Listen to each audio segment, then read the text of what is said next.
Hey guys, welcome back. So we're halfway there, okay? So obviously if you guessed back support, you're getting a poster sent your way. Now, I know in the first video I said it wasn't totally logical. I kind of wanted to throw people off there because, I wanted to make it hard for you guys to guess, right?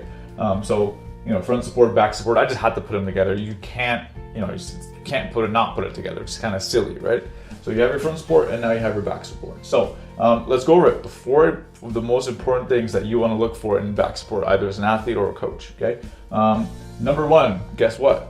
Can you guys take a guess? I'm sure you can. It's the pencil straightness, right? It's that straight lines we're talking about. Remember, tumbling is all lines, right? So pencil straight, why do we want it from our toes, like pointed toes, all the way, again, to our shoulders, okay? So you guys can see that straight line. You could say head or chin, but that would mean having your head like this instead of here, chin in, where I want them to be looking at their toes, okay? Because we want to kind of, if you can get rid of the arms for a second, if I just erase the arms, and if I were to flip this body upside down, it would be a layout position, right? We're looking at our toes nice and tight. So that's kind of what I want to train the athletes to do. So that's the pencil straightness. I just talked about spotting your toes. That's the second thing. Third thing, this is one of the most important that people miss. Scale again, those arms we talked about, those hands. A lot of time in back support, you will see this happen. To hold the back support in that position. Now, for men's gymnastics, there's spine. There's times where you need that. Okay, but for strictly tumbling, speaking of floor exercise, okay, I want their fingers facing their toes. Now, why do I want that? Because if you hold it this way, okay, arms out, what you're doing is, again, you're using your joints. You're locking your elbow. You're not really using that much muscle. You're actually using your joints to hold yourself in shape. Whereas if you turn your fingers in and point your toes, you're using a lot of tricep deltoid muscle to hold yourself up. It's actually tiring, and you're actually really having to squeeze, especially if you want those hips to stay up, which is, one of the things that's important to maintain that pencil tightness. Okay, so huge. Make sure those fingers are forward and make your athletes do that. And finally, the mermaid legs. Again, we talked about this, which is like getting those glutes to squeeze, making sure the knees are together, toes together, and all that good stuff. So those are the 4 things that I look for in a back support. Now, we're halfway there, okay? Either one of the 2 things have happened. Either everyone has made good guesses, and this was, the last competition, so the 6th giveaway of the poster is done, or, okay, one of the shapes nobody got for whatever reason. Maybe my video wasn't popular, didn't get enough comments, so lucky for you guys, right? Or whoever's watching. So, one of the 2 things is happening, and you will see in the comments, read the description, and see what it says. If it says all posters have been given away, so be it. My 2-sided tape isn't holding as well as I thought it would.